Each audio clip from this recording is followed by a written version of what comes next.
wise man once said, "Limitations only exist in our minds. And if we use our imaginations, our possibilities become endless."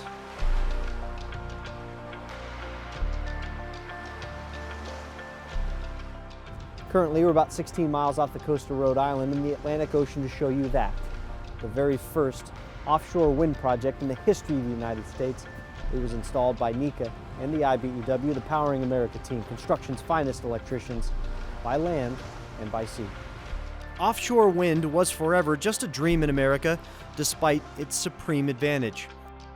Coastal winds blow stronger and more consistently than they do on land, and it isn't even close. Scientists at the National Renewable Energy Laboratory in Colorado use this map to show where offshore kinetic energy, wind, is the strongest. The wind is constant on the East Coast, which people in some circles describe as the Saudi Arabia of wind. In Texas, they say drill, baby, drill. In Rhode Island, we say turn, baby, turn. Some experts believe that offshore wind can legitimately generate 7,200 terawatt hours of electricity a year. In simple terms, 7,200 terawatts is double the amount of all the energy we use in the US today. That's due in large part to the mechanics of a specialized turbine. How it's designed to prevent wind or salt air from getting in and affecting the mechanical equipment. The other challenge that you have offshore is that you have to anchor these structures to the seabed. And so off Block Island, we're in about 90 feet of water. So we specially built these steel foundations that are anchored to the seabed with piles.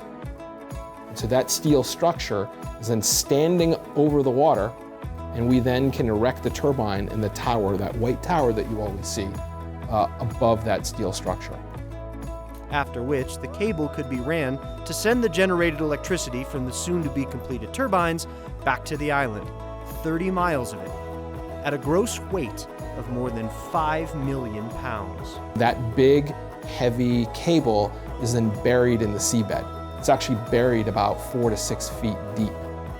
After that stage takes place, then you build the turbine itself on top of that platform.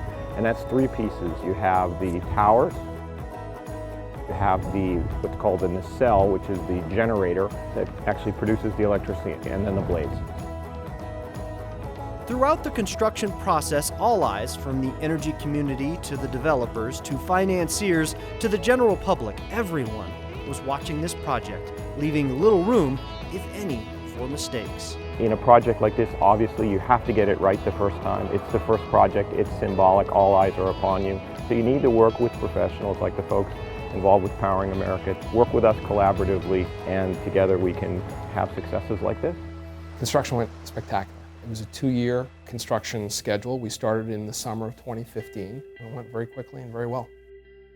This is scary stuff. I mean, these are hundreds of feet above the air, out in the open ocean. There's no room for error, and they've nailed it. And that's, I think, on account of better training, better focus on safety. These are highly trained electricians, and it's working. It's a gorgeous thing. I've never seen anything like that on this scale in Rhode Island yet. We don't really have wind farms, so to see it myself, it was pretty amazing. The blades and all of the pieces coming off of the docks and just getting stacked, and just to watch everything come up out of the ground was just incredible. I'm proud of Local 99 and proud of the IBEW, and we lived up to what we claim, the best in the business. Safety is the biggest priority, and just to be done right the first time is also a huge priority that needed to be done, and that's why the IBEW did it. We're a part of it in two aspects. One, the temporary building facility, which we worked with Aladdin Electric on, and then the windmills themselves, building them onshore and then going offshore and putting them together. We were responsible for building 3 substations. Those substations were required because deep water wind produces 90% more energy than can be used on the island.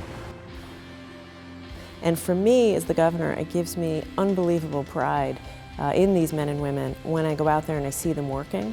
And it's hard work, and it takes brains and brawn and courage and a belief in their work, and they're doing it. And so I'm grateful for them for playing such a key role in this, which, as I said, is just the beginning.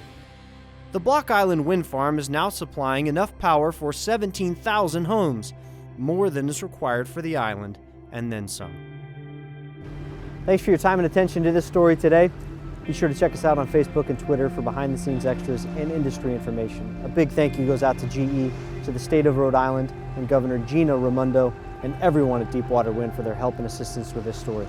I'm Dominic Giratano. See you next time.